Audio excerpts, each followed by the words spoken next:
Muy bien, mis hermanos, ahora continuamos con el estudio de las cartas paulinas. Hoy vamos a estar viendo Corintios primera y segunda y posiblemente alguna otra carta más.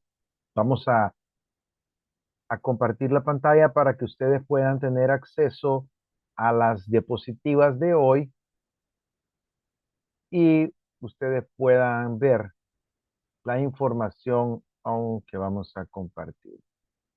Permítanme que voy a resolver algo aquí. ¿Dónde funcionó?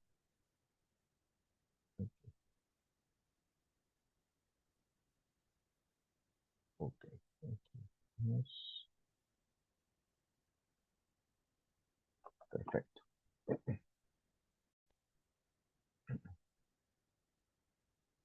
Ahora sí, mis hermanos. Vamos a compartir este estudio de hoy sobre las cartas paulinas. Hemos dicho que se le llama cartas paulinas al grupo de escritos del Nuevo Testamento que se consideran haber sido escritas por el apóstol Pablo. Y dijimos también que los especialistas han hecho algunas clasificaciones dentro han creado como algunas categorías dentro de estas cartas. Han dicho que están las cartas auténticas paulinas, las pseudo-paulinas, y las deuteropaulinas, perdón, y las pseudo-paulinas. Hemos dado en definición cada una de ellas y ahora vamos a entrar, bueno, estuvimos estudiando también la carta de Romanos, estuvimos viendo el mensaje central de la carta de Romanos, estuvimos explicando que también la carta de Romanos fue base para la reforma, para la teología de Martín Lutero en la reforma protestante. Hoy vamos a estudiar la primera y la segunda carta a los Corintios. Las cartas a los Corintios, bueno, las vamos a estudiar juntas. Las cartas a los Corintios son de las más fascinantes del Nuevo Testamento. ¿Por qué razón? Bueno, porque en sus páginas podemos encontrar los problemas cotidianos que enfrentaban la iglesia del primer siglo. Muchas veces tenemos la idea que la iglesia del primer siglo era una iglesia sumamente espiritual. Algunas veces tenemos un concepto un poco romántico de lo que es la iglesia del primer siglo. Es decir, pensamos que estas iglesias no tenían los conflictos que tienen las iglesias de hoy y a veces hemos llegado a pensar que eran mejor las congregaciones de esa época que las iglesias que hoy existen. Sin embargo, a través del estudio de Corintios nos vamos a dar cuenta que en estas iglesias se encontraban problemas cotidianos de su época y algunos de esos problemas que se encontraron en aquella época siguen estando presentes en la época actual en las iglesias. Entonces, vamos a ver que en realidad los problemas que tenemos hoy en día en nuestras iglesias no son muy distantes de los problemas que tenía la iglesia del primer siglo, la primera iglesia, las primeras comunidades cristianas. Entonces, por eso, la primera y la segunda carta de Corintios son literatura muy fascinante porque en ellas podemos encontrar la realidad de la iglesia, parte de la realidad de la iglesia del primer siglo. Bueno, el autor de estas cartas de Corintios, de la primera y de la segunda, en realidad nunca ha sido cuestionada seriamente la autoría de Pablo de estas cartas. Definitivamente, según los expertos, por su estilo y lenguaje, estas cartas pertenecen al apóstol Pablo. Entonces aquí estamos frente a cartas que se consideran auténticamente paulinas. Veamos entonces un poco acerca de la fecha. La primera carta fue escrita aproximadamente en el año 56 después de nuestro Señor Jesucristo. Y la segunda posiblemente fue escrita a finales del 56 o principios del 57. Es decir, de que estas cartas no tienen mucho tiempo cronológicamente hablando una de la otra, es decir, no dista mucho una de la otra en el tiempo de su escritura. Entonces, estamos hablando que entre el 56 y el 57 se escribieron ambas correspondencias. ¿Cuál era el propósito de estas cartas. Bueno, veamos el de la primera carta a los Corintios. La primera epístola a los Corintios es una carta pastoral. ¿Qué significa eso? Bueno, que fue una carta escrita con el fin de resolver problemas que se estaban dando dentro de la iglesia.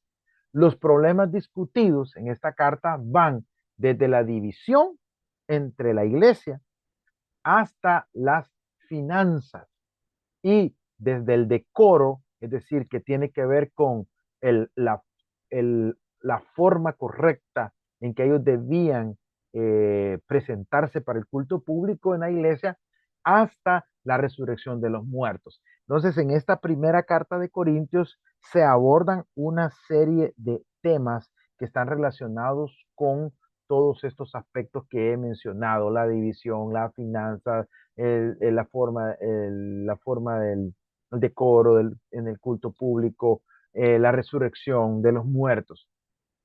Y la segunda carta de Corintios, indiscutiblemente trata acerca de la defensa de Pablo en contra de sus detractores en Corinto. En la primera escribe para resolver problemas, vamos a decir, pastorales que tenía la iglesia, ¿sí? Y en la segunda escribe para defender su ministerio en contra de un grupo de líderes que estaban desacreditando su ministerio. Al parecer, los que causaban divisiones tomaron represalias contra Pablo y lo difamaron. Por lo tanto, Pablo defiende su carácter, su llamado y su ministerio al apostolado en segunda de Corintios. Entonces, vamos a ver dos temas, específicamente vamos a ver dos asuntos que se van a desarrollar. En el primero, una serie de problemas comportamentales que estaba adoleciendo la iglesia. Y en el segundo, un problema fuerte que había de un grupo de líderes que estaban en contra del apóstol Pablo y estaban criticando al apóstol Pablo y estaban hablando mal del apóstol Pablo y estaban tratando de desacreditar su ministerio. Entonces, el apóstol Pablo escribe la segunda carta para poner orden en este aspecto dentro de la iglesia. Muy bien, ¿quiénes eran los destinatarios? Es decir, ¿a quiénes iba dirigida esta correspondencia? Los cristianos de la iglesia en Corinto. Ellos estaban pasando situaciones difíciles. Aunque era una iglesia sumamente espiritual, ya que vemos la manifestación de los dones, tenían serios problemas. Y esto es algo bien interesante, hermano, porque el problema de la iglesia de Corinto era que era una iglesia que abundaba en los dones del Espíritu. Es decir, ellos se sentían orgullosos de ser una iglesia muy carismática, es decir, donde los carismas, los dones del Espíritu se estaban manifestando constantemente. Tenían don de lenguas, tenían profecía, o sea, ellos se sentían orgullosos de su supuesto nivel espiritual. Ahora, el problema era que esa supuesta espiritualidad de los dones del espíritu y de todo lo que ellos estaban viviendo les causaba, no les, a pesar de que tenían todo esto que es muy bueno, tenían problemas de división. O sea, no eran una iglesia que que tuviera la capacidad de amarse unos a otros. Por eso, aunque algunos tenían dones, el apóstol tiene que exhortarlos al amor, ya que muchos de los hermanos causaban división. Y no había orden en la cena del Señor. Muchos de ellos estaban tomando la Santa Cena de una forma desordenada. Hermanos, aprovecho para explicarles esta situación. La cena del Señor tiene un orden, tiene que ver con el corazón, tiene que ver con la santidad del cristiano. Por esa razón es que es importante que nosotros entendamos que la cena del Señor se debe de tomar cuando la persona no está en un pecado abiertamente, ¿verdad? En el sentido de que no está en fornicación o en adulterio o está practicando pecados que son muy evidentes en su vida o aunque no sean evidentes, pero que lo estén alejando del Señor. La idea es que la persona sea parte del pecado, no que viva constantemente en ese pecado. Entonces, esta iglesia estaba teniendo un problema, porque a la hora de la cena del Señor estaban algunos tomando la cena del Señor borrachos. ¿Por qué razón? Bueno, porque celebraban algo que se llamaban ágapes, que eran unos pequeños banquetes que ellos celebraban antes de partir el pan y beber el vino. Entonces, ¿qué era lo que pasaba?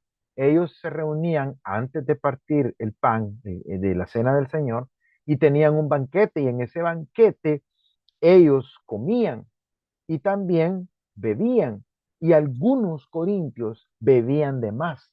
Entonces se emborrachaban, y por eso el apóstol tiene que exhortarlos a que no tomen la cena indignamente. También muchos de ellos menospreciaban a los hermanos. ¿Qué era lo que pasaba? Ellos llegaban, tenían la cena del Señor y compartían todos un poco de comida, algo así parecido como lo que nosotros hacemos en la iglesia, donde cada quien trata de compartir algo. Pero el problema no era ese. El problema era que habían en la iglesia de Corinto algunos hermanos que eran pudientes, que tenían una mejor posición económica y menospreciaban a los pobres, a los hermanos que llegaban y tal vez no podían compartir mucho, compartían algo sencillo, entonces estos se molestaban y criticaban a los que daban, a los que no podían dar o daban poquito. Y por si eso fuera poco, lo menospreciaban a ellos. Entonces, ¿qué era lo que hacían? Llegaban temprano, se apresuraban a comer para dejarle las sobras a los hermanos que llegaban, ¿sí? A los que eran de escasos recursos. Entonces el apóstol Pablo tiene que poner un orden y tiene que explicarles que la Santa Cena es una conexión espiritual y que muchos de ellos estaban enfermos a causa de haber tomado la Santa Cena en pecado, en desobediencia, habiendo menospreciado a sus hermanos, habiéndola tomado en borrachera. Entonces, es importante que nosotros entendamos que la cena del Señor requiere un nivel de consagración. Ahora, si yo he ofendido a mi hermano, pues le voy a pedir perdón. Si he pecado, me voy a arrepentir, me voy a reconciliar con el Señor, pero me voy a apartar de ese estilo de vida, ¿sí? Entonces es importante que nosotros cuando hayamos fallado y tengamos cena del Señor en la iglesia, pues nos pongamos a cuentas con el Señor. Lo ideal es estar bien con Dios, pero si hemos fallado, si hemos cometido un pecado, pues pidámosle perdón al Señor y apartémonos del pecado y tomemos la cena del Señor.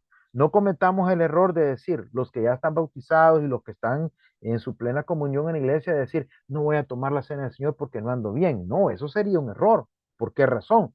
Porque eso sería que usted quiere persistir en el pecado, en lugar de aprovechar la cena del Señor para reconciliarse con Dios, ponerse a cuenta con Dios y apartarse del pecado. Entonces Pablo tiene que exhortar a la iglesia porque estaban haciendo las cosas desordenadamente. No solamente estaban causando división, sino que también a la hora de compartir la cena del Señor, estas divisiones se estaban expresando abiertamente y estaban haciendo daño al cuerpo de Cristo. Había también en la manifestación de los dones, había mucho desorden. Estaban haciendo un abuso del don de las lenguas. Es decir, de que a la hora de hacer el culto, todos ellos que se la pasaban hablando lenguas y querían predicar en lenguas y querían cantar en lenguas, todo lo querían hacer en lenguas. Entonces el apóstol Pablo tiene que ordenarles y decirles que si ellos están haciendo un culto, pero no hay quien les interprete las lenguas, entonces que mejor hablen para sí, hablen para sí, para con Dios, porque el que habla lenguas habla misterios y está hablando para con Dios. Entonces, él no prohíbe abiertamente el que se hable las lenguas, sino si no hay una interpretación, dice él, debemos tratar la manera de que esto no se salga del orden. ¿Por qué? Porque los corintios, todo el culto, todo lo querían hacer en lenguas. Entonces, la gente que entraba no entendía lo que estaban hablando. Entonces, había desorden también en las manifestaciones del Espíritu Santo. Vea, por eso le digo que esta carta es muy importante, el estudio de esta carta, que nosotros lo podamos entender. Entonces, mire, está corrigiendo el problema de las divisiones, está corrigiendo el problema del desorden en la Santa Cena, el problema del desorden en el culto por la manifestación, el abuso de la manifestación de los dones espirituales y una confusión que había en relación a la resurrección de los muertos. Habían unos personajes allí llamados Estefanas, Fortuno y Acaico. Ellos le trajeron a Pablo una ayuda y le llevaron una carta que contenía las preguntas que los corintios deseaban que Pablo les contestase. Entonces, por ejemplo, nosotros podemos ver ahí cuáles eran esas dudas que los corintios tenían. Por ejemplo, en el capítulo 7, le voy a rogar que tenga su Biblia ahí abierta, por favor. En el capítulo 7, versículo 1 dice, en cuanto a en primera de Corintios, por supuesto, ¿verdad? En cuanto a las cosas de que me escribisteis, bueno le sería al hombre no tocar mujer. ¿Qué está diciendo Pablo? Bueno, ellos tenían preguntas acerca de la naturaleza sexual. ¿Por qué? Porque los corintios eran muy desordenados en su sexualidad. Ellos eran dados a la lujuria y eran dados a la fornicación. Entonces el apóstol tiene que corregir ese error, ese problema que también había. Por ejemplo, en el versículo 25 del capítulo 7 siempre, el apóstol les dice esto y les dice, en cuanto a las vírgenes, no tengo mandamiento del Señor, mas doy mi parecer, como quien ha alcanzado misericordia del Señor para ser fiel. Es decir, de que ellos tenían muchas dudas y tenían preguntas y se las enviaron a través de Estefanas, de Fortuno y de Acaico para que Pablo tomara el tiempo de responderlas. En el capítulo 8, versículo 1 dice, en cuanto a lo sacrificado a los ídolos, sabemos que todos tenemos conocimiento. El conocimiento envanece, pero el amor edifica. Otra de las dudas que tenían eran acerca de lo sacrificado a los ídolos. Esta situación que era, bueno, lo que estaba pasando, hermanos, era que ellos tenían una práctica y la práctica era que muchos de los animales que se vendían en el mercado, de la ciudad, habían sido utilizados para ritos y para ceremonias, a dioses paganos. Entonces, ¿qué era lo que hacían? Después de que estos animales eran utilizados, mucha de la carne que sobraba de estos ritos la vendían, la comerciaban, pero eran animales que ya habían sido utilizados en la adoración a los dioses. Y entonces Pablo también tiene que exhortarles y explicarles cuál era la situación y por qué ellos debían de tener cuidado con respecto a lo sacrificado a los ídolos.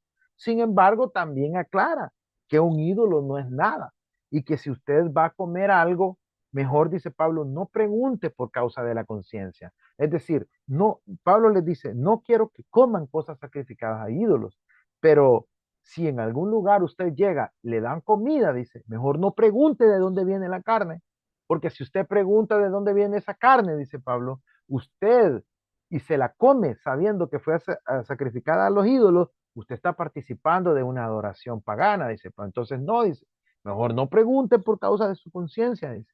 Usted ore y la oración santifica los alimentos.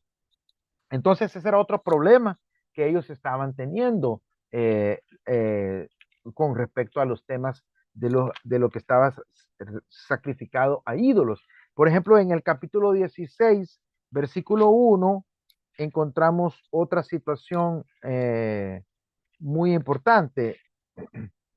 Dice, en cuanto a la ofrenda para los santos, haced vosotros también de la manera que ordené a las iglesias de Galacia. Cada primer día de la semana, cada uno de vosotros ponga aparte algo, según haya prosperado, guardándolo para que cuando yo llegue no se recojan entonces ofrendas. Entonces él está dándoles instrucciones acerca de cómo pueden contribuir con una recolección de fondos que él estaba haciendo para ayudar a una de las iglesias allá en Jerusalén que estaban pasando por situaciones económicas muy escasas y para usar estos dineros. Entonces, vea que es una serie de asuntos los que él está tratando en la primera carta a los Corintios. Ahora, sigamos avanzando más en el contenido de la primera carta y luego vamos a hablar del contenido de la segunda. En la primera carta a los Corintios hay 10 temas que están relacionados. Son 10 temas separados. Primero, la división. en los primeros capítulos, él habla del partidismo que había interno. La iglesia estaba repartida en pequeños grupos. Unos decían que eran de Pablo, otros decían que eran de Apolos, otros decían que eran de Cefa, otros decían que era de Cristo. Entonces estaban internamente divididos. Segundo tema que desarrolla en la primera carta es el problema del incesto. ¿Qué era lo que estaba pasando?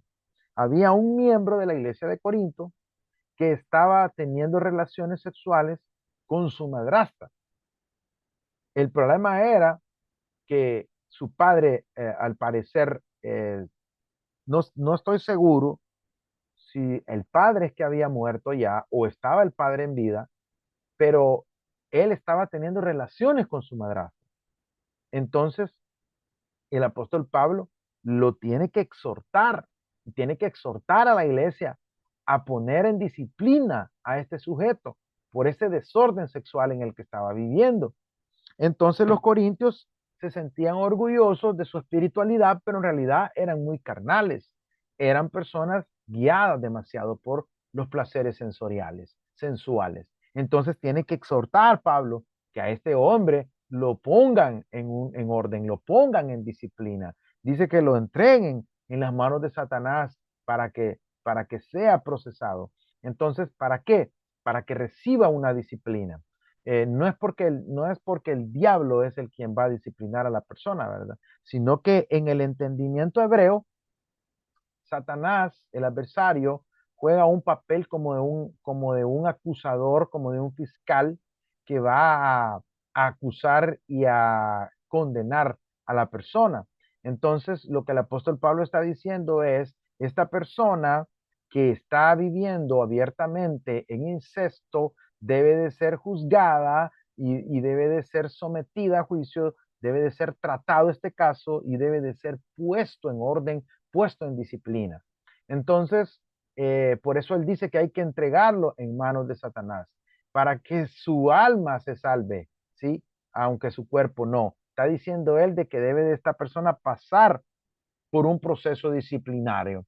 Luego también habla de los aspectos legales. ¿Cuál era el problema? Algunos hermanos tenían problemas internos y estaban yendo a los tribunales para resolver los problemas. Entonces Pablo tiene que exhortarlos y decirles, hermanos, ¿cómo es posible que si ustedes son los herederos de la vida eterna, los que se supone que van a gobernar en la vida eterna, en la era venidera, cómo es posible que no tengan la madurez para ponerse de acuerdo en los problemas internos que tienen? Y es ahí donde él no les aconseja que vayan a los tribunales a resolver problemas. Les dice que por qué los impíos tienen que juzgarlos a ellos cuando la palabra dice que serán los hijos de Dios los que al final de los tiempos administrarán justicia en la tierra. Entonces él los confronta a ellos acerca de los problemas legales. Luego, también le da instrucciones acerca de la fornicación, les explica que la fornicación es un pecado que destruye el cuerpo y que el cuerpo es el templo del Espíritu. Ahora, ¿por qué les explica esto el apóstol Pablo? Bueno, se los explica porque los corintios tenían un problema y es que ellos pensaban que la fornicación afectaba nada más el cuerpo, que era un pecado que se cometía nada más con el cuerpo, pero el espíritu no se contaminaba. Es decir, que al la persona tener relaciones sexuales ilícitas, su espíritu se mantenía en santidad, aunque su cuerpo era el que se contaminaba. Pero al final de cuentas no importaba lo que se hiciera con el cuerpo, porque para ellos, con una mentalidad dualista, el cuerpo no tenía mayor función en la vida espiritual. Entonces el apóstol Pablo tiene que escribir y tiene que corregir ese problema y tiene que decirles que no practiquen este tipo de pecado, porque todo pecado que se comete es fuera del cuerpo, más la fornicación afecta el cuerpo y el cuerpo es templo del Espíritu Santo. Es decir, el apóstol Pablo les ayuda a entender una nueva perspectiva del cuerpo. Él les dice, ustedes creen que el cuerpo no sirve para nada, no vale para nada. Sin embargo, les dice Pablo, desde la perspectiva de Dios, el cuerpo es un templo, un lugar donde mora el Espíritu de Dios. Entonces, él corrige también este problema de la fornicación dentro de la iglesia. También les habla de la importancia del matrimonio y de la pureza que debe de haber en el matrimonio, el respeto que debe de haber en el matrimonio. Les dice que a causa de la fornicación, cada uno sepa tener su propia mujer en honor. Es decir, de que él está diciendo ya esa conducta licenciosa de andar teniendo relaciones sexuales por un lado y por el otro, ya no va con el cristiano. Si usted tenga a su esposa, dice, y honre a su esposa y viva con ella y dele honor a esa esposa, pero no viva de esa forma depravada y desordenada.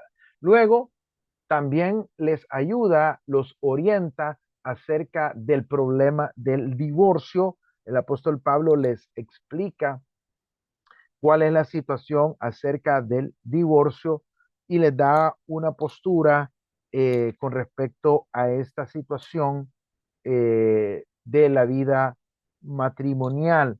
También él habla acerca de los alimentos ofrecidos a los ídolos, que es lo que ya le expliqué, que habían carnes, habían animales que eran utilizados en ceremonias y luego eran vendidos.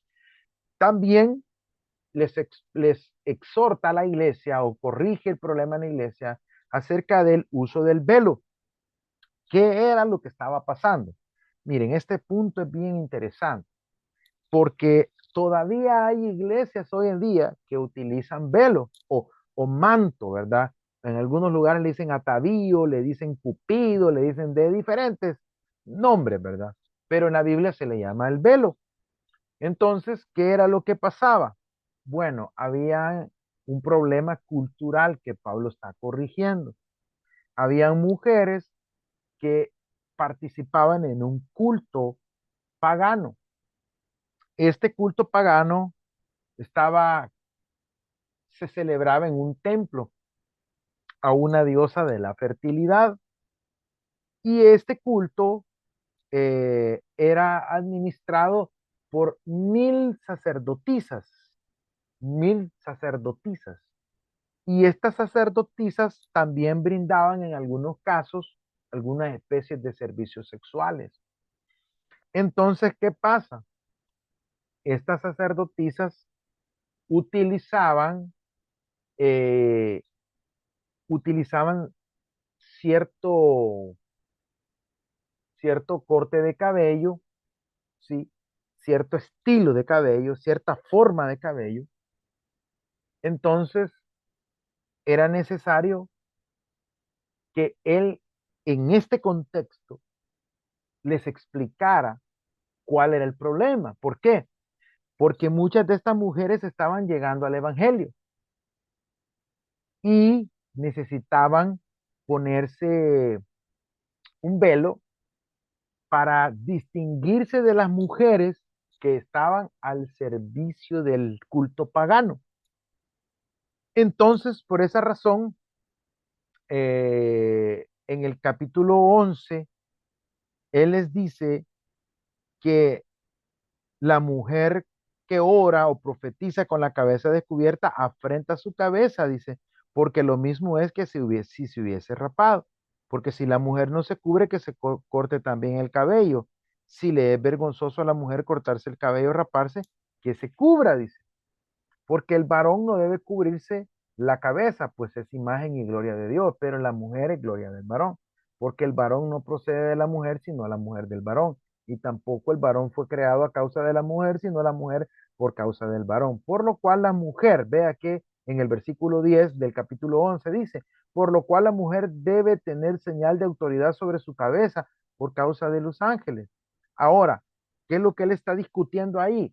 Lo que él está discutiendo es el problema cultural que habían mujeres que al no tener una identificación de que eran mujeres comprometidas, señal de autoridad, dice el apóstol, entonces los marineros que llegaban al puerto de Corinto iban a hacerles propuestas indecentes. Entonces él está tratando de corregir ese problema cultural. Este es un problema que solo se encuentra en la primera carta de Corintios. Luego, él les dice en el versículo 11, pero en el Señor, ni el varón es sin la mujer, ni la mujer sin el varón. Porque así como la mujer procede del varón, también el varón procede de la mujer. Pero todo procede de Dios. Juzgad vosotros. ¿Es propio que la mujer ore a Dios sin cubrirse la cabeza? Les pregunta. La naturaleza misma no nos enseña que al varón le es deshonroso dejarse crecer el cabello. Pregunta. Por el contrario, a la mujer dejarse crecer el cabello le es honroso, porque en lugar de velo le es dado el cabello. Entonces, con todo esto, dice, si alguno quiere ser contencioso, nosotros no tenemos tal costumbre ni las iglesias de Dios. Es decir, él está diciendo, miren, nosotros no obligamos a las mujeres a que se cubran la cabeza, pero debido al problema que hay aquí en Corinto, la mujer tiene que tener una señal de autoridad sobre su cabeza para evitar ser confundida con una sacerdotisa del templo de la diosa Diana, donde hay servicios de adoración que tienen que ver con la fertilidad y que al final terminaban en algunos casos en actividades ilícitas de carácter moral y sexual. Entonces él está corrigiendo ese problema y ahí lo tenemos en la carta de Corintios. Por esa razón nosotros en la iglesia no pedimos que las mujeres usen velo en la cabeza, porque entendemos que ese era un problema exclusivo de la ciudad de Corinto, donde había un culto pagano que era muy fuerte y que podía llegar a causar confusión entre los ciudadanos al no tener la mujer alguna distinción. Sin embargo, el apóstol dice, lo mejor es que la mujer utilice su cabello, ¿verdad? Como un velo, porque eso es lo que Dios le ha dado a la mujer. Luego, el apóstol también hace una corrección sobre el problema de la cena del Señor, ya se los expliqué anterior. Luego, también les ayuda a poner en orden los dones espirituales. Ya le expliqué que ellos querían hablar todo, hacerlo en lenguas, en todo, predicar en lenguas, cantar en lenguas, generando confusión y desorden en las personas. Y finalmente, aclara el problema de la resurrección. Había un grupo de corintios que tenían confusión acerca de la resurrección y algunos de ellos decían que la resurrección había ocurrido cuando Jesús había resucitado de los muertos. Esa es la resurrección que había pasado y que ya no había más resurrección. Entonces Pablo tiene que explicarles que esa resurrección es la primicia de lo que Dios va a hacer con ellos, que Cristo resucitó y resucitó para ya no volver a morir. De la misma forma el cristiano en el día postrero resucitará para ya no volver a morir. Entonces, esta carta tiene un gran contenido doctrinal y práctico que nos puede ayudar a nosotros, hermanos, a ir entendiendo. Vamos a ver si más adelante podemos dar un estudio de esta carta verso a verso en la iglesia, después que terminemos ya esta serie que traemos, que hemos del carácter, tal vez podemos tomar este estudio para ir viendo cada uno de los capítulos de la carta en el servicio de estudio bíblico. Pero es una carta muy interesante donde hay mucho que aprender. Ahora, veamos un poco sobre la segunda carta. Ya vimos sobre la primera. Ahora veamos cuáles son los contenidos de la segunda carta. Bueno, la segunda carta puede dividirse en tres partes fundamentales. Los primeros 7 capítulos que vamos a encontrar en los primeros 7 capítulos de la segunda carta de Corintios. Vamos a encontrar la autodefensa de Pablo de su carácter y ministerio. En estos primeros capítulos, él explica acerca del problema que hay con las personas que están criticando su ministerio, con las personas que están atacando su ministerio apostólico, y él tiene que defender su carácter y su ministerio, porque ellos estaban criticando, estaban diciendo que el mensaje de Pablo no era bueno, que él no era un buen orador, que él no era un buen predicador, que le faltaba autoridad, que cuando escribía las cartas su tono era rudo, pero que su presencia era débil. Lo estaban atacando, lo criticaban también.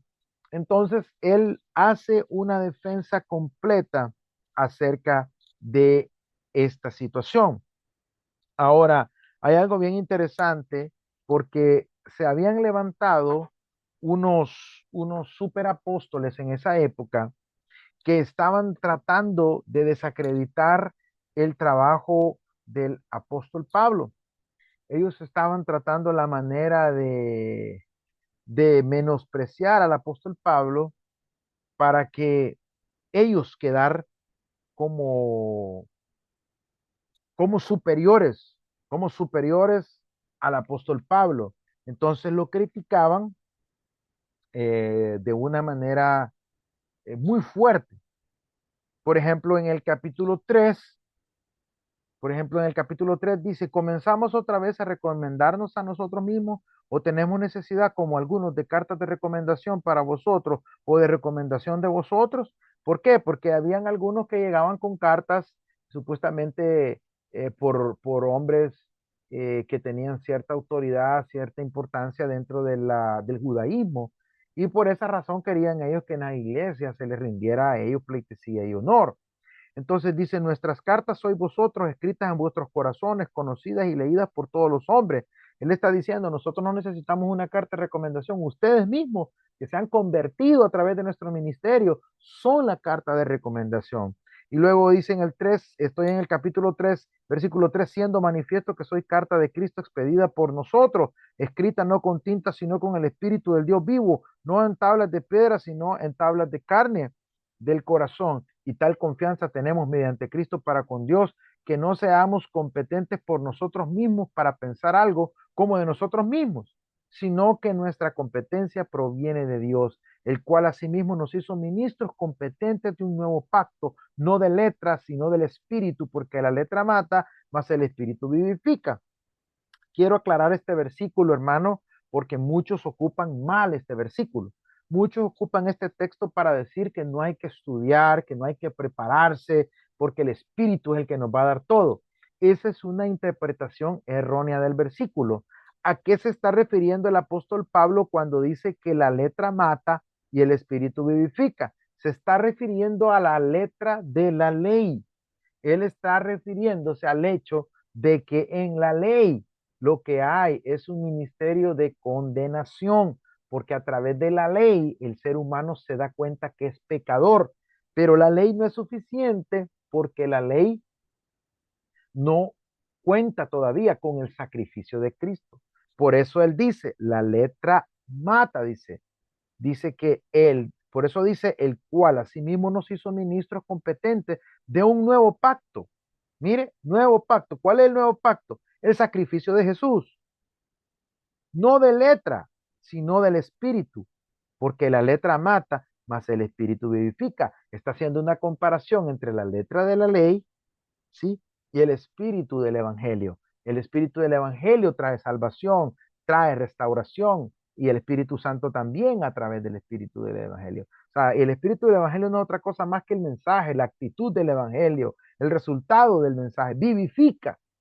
Entonces, no se está refiriendo a que debemos dejar el estudio, debemos dejar de prepararnos, porque el Espíritu nos va a revelar todo lo que tenemos que predicar o lo que tenemos que hablar. Esa es una mala interpretación de este versículo. Entonces, ahora estoy aprovechando para corregir ese concepto que a veces hay dentro de las iglesias y por eso muchos pastores no estudian, no se preparan, pero nosotros pensamos diferente. Debemos prepararnos, debemos estudiar. Luego dice el versículo, hablando acerca de su defensa, el apóstol dice eh, en el versículo 14, dice, pero el entendimiento de ellos se embotó porque hasta el día de hoy cuando leen el antiguo pacto les queda el mismo velo no descubierto, el cual por Cristo es quitado. Y aún hasta el día de hoy cuando se lee a Moisés, el velo está puesto sobre los corazones de ellos. Pero cuando se conviertan al Señor, el velo se quitará porque el Señor es el Espíritu y donde está el Espíritu del Señor hay libertad. Él está haciendo esta crítica para aquellos maestros que se estaban amparando en la ley de Moisés para desacreditar el mensaje del Evangelio y desacreditarlo a él también como un maestro de la palabra. Entonces, en los primeros 7 capítulos, nosotros vamos a encontrar esta situación. Y él hace una defensa ahí clara acerca del problema que ellos lo estaban acusando. Luego viene la segunda carta de Corintios, capítulo 8 y 9. En el capítulo 8 y 9 está la segunda parte de esta carta y tratan de la ofrenda colectada por Pablo para los pobres de Judea. ¿Qué era lo que estaba pasando?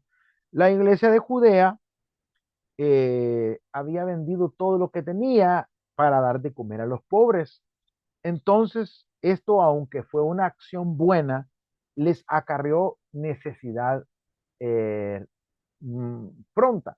Es decir, en el tiempo que ellos estaban predicando en Jerusalén, la gente dio sus terrenos, dio todo para dar de comer a los pobres y para que a nadie le faltara nada. Pero ¿qué pasó con el tiempo? Los recursos empezaron a agotarse y tuvieron necesidad. Entonces ahora el apóstol está realizando una recolección de fondos para ayudar a muchos cristianos que estaban padeciendo necesidad en la ciudad de Jerusalén, en la iglesia que estaba en Jerusalén, allá en la provincia de Judea. Luego tenemos la tercera parte que va del capítulo 10 al 13. En esta tercera parte contiene un mensaje de condena a los detractores de la iglesia de Corinto. Aquí, en esta última parte, él es tajante contra aquellos que lo menospreciaban y lo atacaban. Por eso dice, por ejemplo, vamos a ver en el versículo 11, perdón, en el capítulo 11.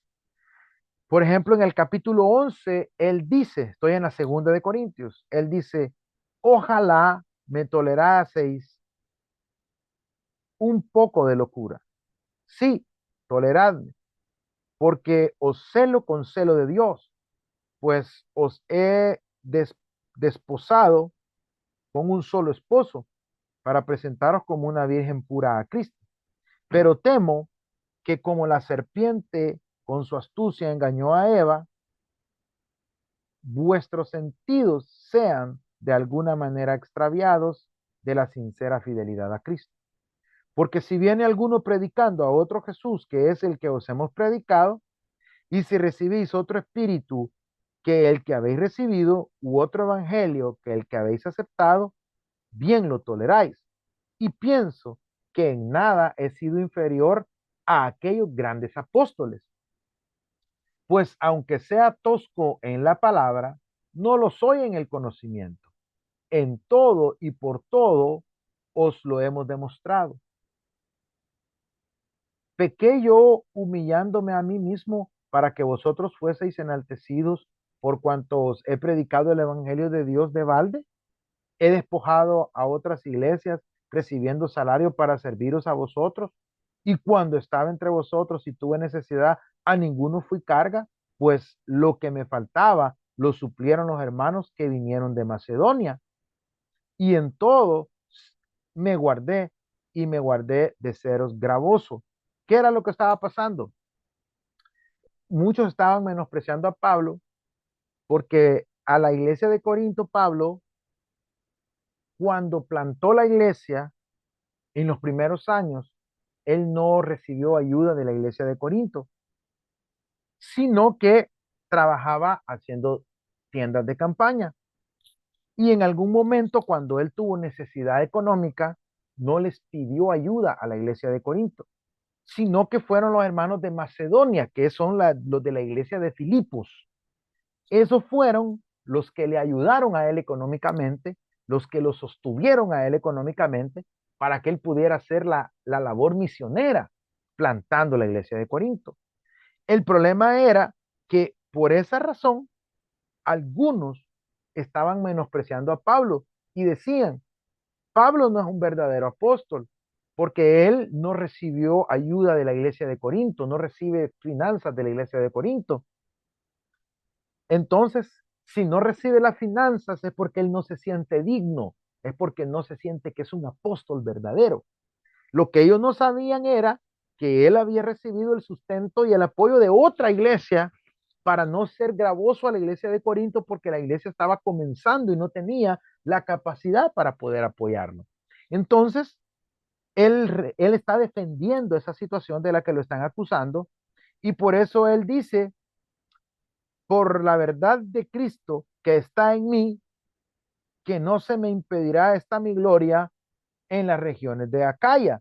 Es decir, todas estas iglesias las planté sin andar pidiendo yo dinero a ustedes, le está diciendo Pablo. Pero obviamente él recibía ayuda de otra iglesia. ¿Por qué? Dice, porque no os amo, Dios lo sabe. Es decir, ¿por qué yo no acepté ayuda de ustedes económica? Les dice Pablo.